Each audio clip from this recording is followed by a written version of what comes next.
Hello students, आज हम लोग पढ़ने जा रहे हैं चैप्टर फ्रैक्शन का पार्ट 2। पिछले वीडियो में हम लोग ने पढ़ा था कि लाइक फ्रैक्शन और लाइक फ्रैक्शन, प्रॉपर फ्रैक्शन और इम्प्रॉपर फ्रैक्शन और मिक्स्ड फ्रैक्शन को एक दूसरे में कन्वर्ट कैसे कर रहे थे। ठीक है, इस वीडियो में हम लोग पढ़ेंगे सबसे पहले इक्विवेलेंट फ्रैक्शन के बारे में। ठीक है ना, तो चलिए इक्विवेलेंट फ्रैक्शन क्या होता है जानते हैं। इक्विवेलेंट फ्रैक्शन,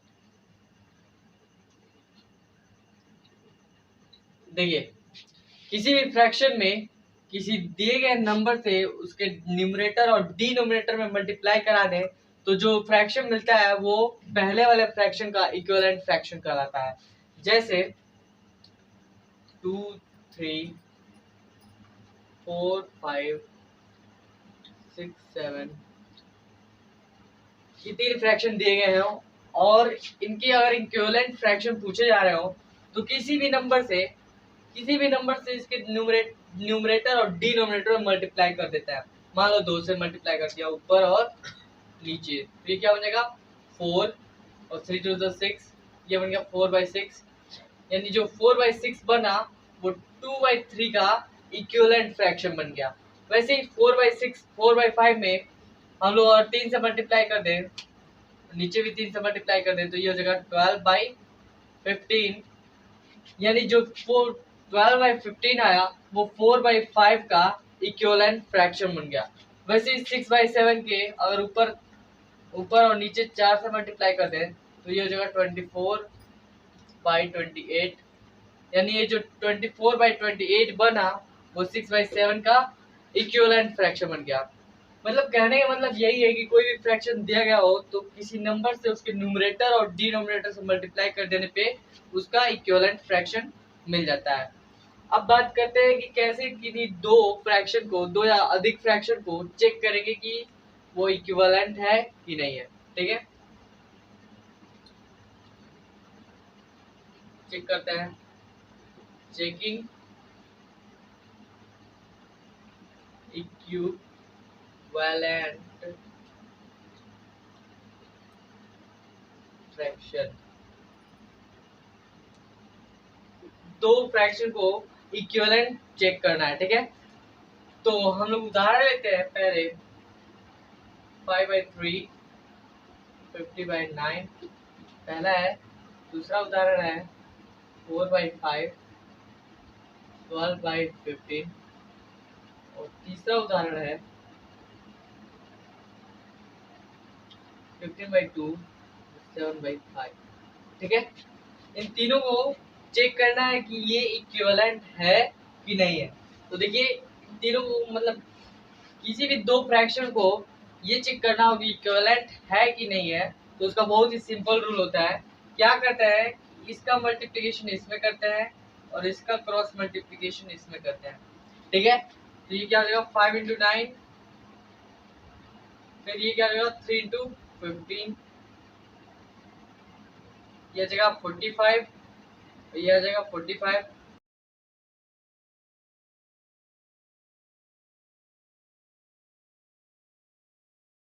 यानी ये वाला फ्रैक्शन और ये वाला फ्रैक्शन दोनों क्या होगा, इक्विवेलेंट होगा। वैसे ही यहाँ पे चेक करना हो कि इक्विवेलेंट है कि नहीं तो मल्टीप्लाई करा दो इसका इसमें और इसका इसमें, तो ये जगह 4/15 और ये 5/12, ये आ गया 15/4 यानी 60 और यहाँ भी 12/5 = 60। अब ये दोनों बराबर आ गया, यानी 4/5 और 12/15 दोनों क्या है, इक्विवेलेंट फ्रैक्शन है। वैसे ही 15/2 और 7/5 को चेक करना है, ऐसे मल्टीप्लाई करा दो। ये जगह 15/5 और ये जगह 2/7, ये आ गया 75 और ये आ गया 14। अब देखो 75 14 के बराबर नहीं होता है, यानी ये वाला फ्रैक्शन इस फ्रैक्शन के बराबर नहीं है।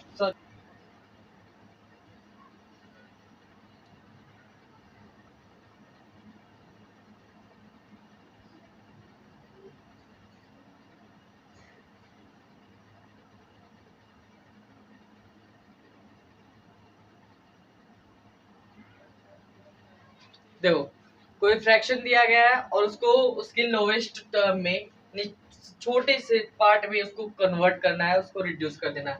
जैसे आ गया हम लोग पास 12/18, 16/20, 15/3, 18/21। ये सारे मान लो फ्रैक्शन दिए गए हैं और इनको करना है, इनकी लोवेस्ट टर्म में रिड्यूस कर देना है। तो सबसे पहले हम लोग क्या करते हैं कि इसके यानी न्यूमरेटर के और डिनोमिनेटर के एचसीएफ को लेके दोनों को डिवाइड कर देते हैं। तो इन दोनों का एचसीएफ क्या हो जाएगा, इन दोनों का एचसीएफ हो जाएगा 6, ठीक है, क्योंकि 6 वो बड़ी से बड़ी संख्या है जो 12 और 18 दोनों को पूरा पूरा डिवाइड कर सकती है। अगर आप एचसीएफ के बारे में नहीं जानते हो तो मैंने एक वीडियो बनाया है एचसीएफ पे, आप जाके वहां पे देख सकते हैं। तो फिलहाल बात कर रहे थे हम लोग एचसीएफ की। तो 12 का और 18 का एचसीएफ जो आएगा वो आएगा 6। तो 6 से दोनों को डिवाइड कर दें तो ये आ जाएगा 6 2 जा 12 और 6 3 जा 18, यानी ये आ गया 2/3। ये सिंपलेस्ट तरीका होता है। अगर उसका एचसीएफ फाइंड कर लो, एचसीएफ उसका मतलब आपको पता हो, तो डायरेक्ट आप उससे दोनों को डिवाइड कर दोगे तो ये सिंपलेस्ट फॉर्म में लोवेस्ट टर्म में रिड्यूस हो जाएगा। वैसे ही 16 और 20 का एचसीएफ क्या होता है, यानी कौन ऐसा नंबर होता है जो दोनों को पूरा पूरा डिवाइड कर दे। तो 16 और 20 का जो एचसीएफ होता है वो होता है 4, क्योंकि 4 16 को भी डिवाइड कर देगा और 20 को भी डिवाइड कर देगा। तो 4 से इसको डिवाइड कर दो दोनों को, तो ये हो जाएगा 4 4 जा 16 और 4 5 जा 20, यानी ये आ गया 4/5। वैसे ही 3 पर 15 और 3 का एचसीएफ होता है 3, तो 3 से डिवाइड कर दो, 3 5 जा 15 और 3 1 जा 3। वैसे ही 18/21 है, तो 18 और 21 दोनों का एचसीएफ जो होता है वो होता है 3। तो 3 से दोनों को डिवाइड कर दो तो ये हो जाएगा 3 6 जा 18 और ये हो जाएगा 3 7 जा 21, तो ये आ गया 6/7। यानी कोई फ्रैक्शन दिया गया हो, अगर उसको रिड्यूस करना है लोएस्ट टर्म में, तो आपको एचसीएफ दोनों का यानी न्यूमरेटर और डिनोमिनेटर का अगर पता हो तो आप एक ही स्टेप में उसको रिड्यूस कर सकते हैं लोएस्ट। अगला टॉपिक करते हैं हम लोग, दो फ्रैक्शन को कंपेयर कैसे किया जाता है वो करेंगे, ठीक है।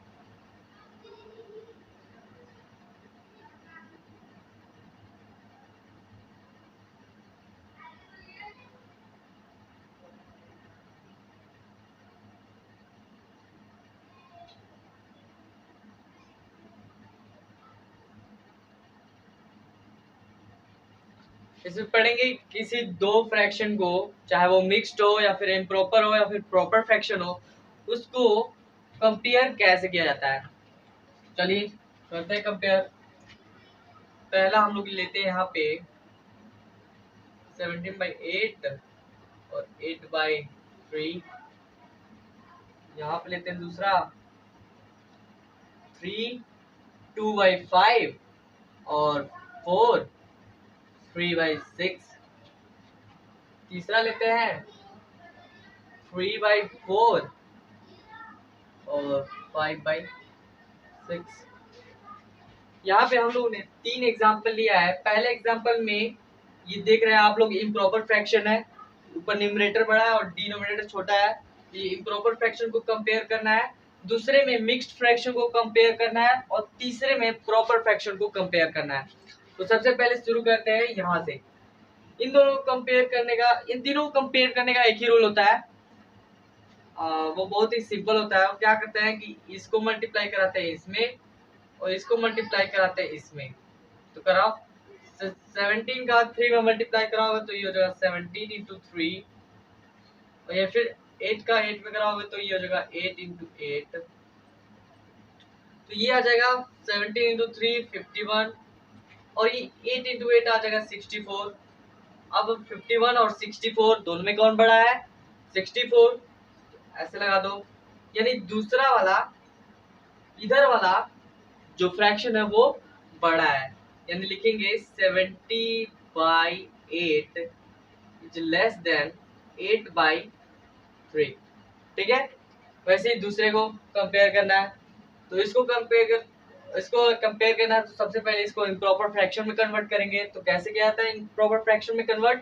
सबसे पहले इसको मल्टीप्लाई करते हैं इसमें और फिर ये ऐड कर देते हैं। तो ये हो जाएगा 5 इंटू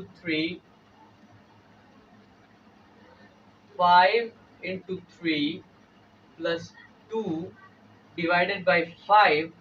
वैसे ये क्या क्या हो जाएगा 6 में 4 का मल्टीप्लीकेशन, फिर 3 को ऐड कर देंगे तो ये जगह 6 इंटू 4 प्लस 3 डिवाइडेड बाई 6, ये हो जाएगा 17/5। फिर ये हो जाएगा 27/6। अब फिर वही प्रक्रिया क्या करते हैं, इसको इसमें मल्टीप्लाई करा दो, इसको इसमें मल्टीप्लाई करा दो, तो ये हो जाएगा 17 इंटू 6, तो फिर ये हो जाएगा 5 इंटू 27, ये आ जाता है आपका 102, और ये आ जाएगा 5,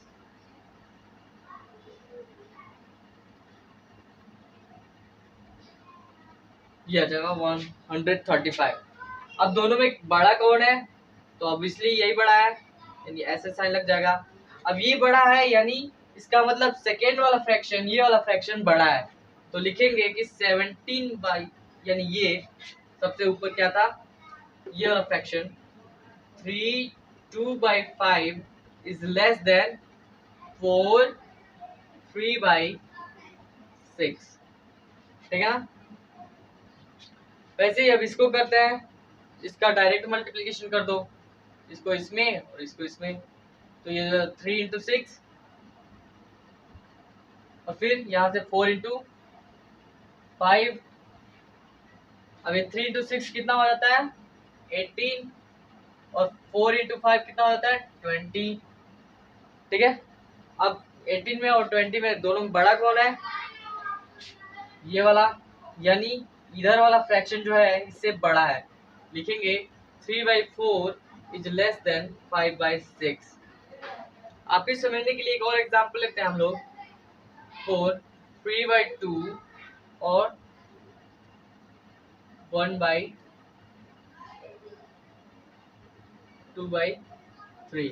ठीक है। अब इसको फिर कंपेयर करते हैं हम लोग, तो कंपेयर करने का सिंपल फंडा, इसका मल्टीप्लिकेशन इसके साथ और इसका मल्टीप्लिकेशन इसके साथ, 3 3 जा 3 3 जा, और फिर ये 2 इंटू 2, तो ये हो जाता है 3 3 जा 9, और ये 2 2 जा 4।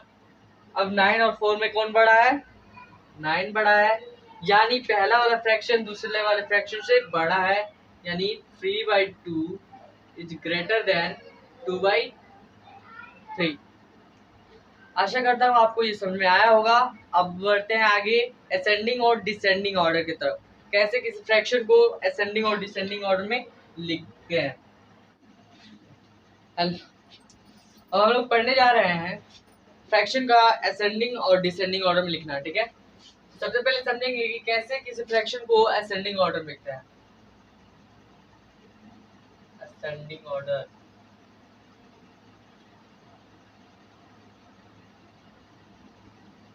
आपने पढ़ा होगा असेंडिंग ऑर्डर का मतलब होता है बढ़ते हुए क्रम में लिखना, ठीक है। तो चलिए एक एग्जांपल लेते हैं, 5/2 3/4 6/2 3 6। अब इसको लिखना है असेंडिंग ऑर्डर में, ठीक है। तो असेंडिंग ऑर्डर में लिखने के लिए सबसे पहले देखते हैं डिनोमिनेटर सेम है कि नहीं। तो देखो डिनोमिनेटर सबका डिफरेंट है, यानी हम लोग को लेना पड़ेगा एलसीएम।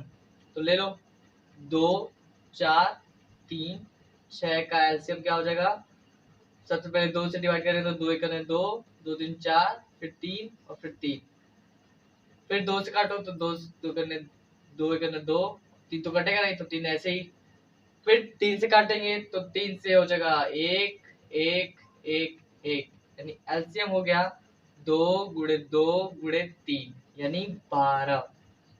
अब उतारते हैं 5/2 को। अब 5/2 के डिनोमिनेटर में है 2 और लाना है हम लोग को 12, तो 2 में कितने से मल्टीप्लाई करेगी 12 आ जाए 6 से, ऊपर भी 6 से मल्टीप्लाई करना पड़ेगा, जो नीचे से मल्टीप्लाई करते हैं वो ऊपर भी मल्टीप्लाई करते हैं। फिर 3/4 में कितने से मल्टीप्लाई, 4 में कितने से मल्टीप्लाई करें कि 12 आ जाए, तो यहाँ पे देखो 3, ऊपर भी 3 से मल्टीप्लाई करना पड़ेगा। वैसे ही 6/3 में 3 में कितने से मल्टीप्लाई करें कि 12 आ जाए, तो फिर 4 से मल्टीप्लाई करना पड़ेगा, तो ऊपर भी कितने से, ऊपर भी 4 से मल्टीप्लाई करना पड़ेगा। और फिर 7/6 में 6 में कितने से मल्टीप्लाई करें कि 12 आ जाए, 2 से मल्टीप्लाई करना पड़ेगा, और ऊपर भी 2 से मल्टीप्लाई करना पड़ेगा।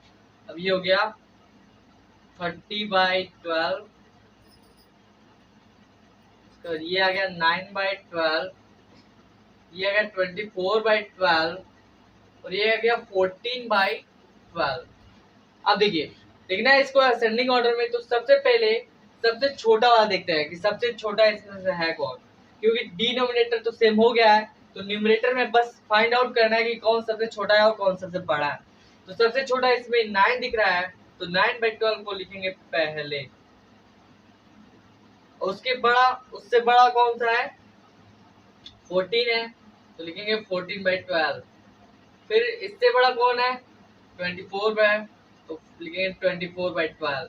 और फिर 24/12 से बड़ा कौन है, ये 30/12। तो ये आ गया आपका असेंडिंग ऑर्डर में, लेकिन इसको तो लिखना नहीं था, हम लोग को लिखना था ये वाला। अब देखो 9/12 कहाँ से आया था, ये 3/4 में जब 3 से मल्टीप्लाई किए थे, तो लिख दो 3/4। फिर 14/12 कहाँ से आया था, 14/12 आया था 7/6 से, तो लिख दो 7/6। फिर 24/12 कहाँ से आया था, 24/12 आया था 6/3 से, तो लिख लो 6/3। फिर 30/12 कहाँ से आया था, 30/12 आया था यहाँ से 5/2 से, तो लिख दो 5/2। अब ये हो गया आपका आंसर, ये होगा, ये आपने लिख दिया इसको असेंडिंग ऑर्डर में। अब फिर इसी क्वेश्चन को देखते हैं कि डिसेंडिंग ऑर्डर में कैसे लिखा जाता है। ठीक है,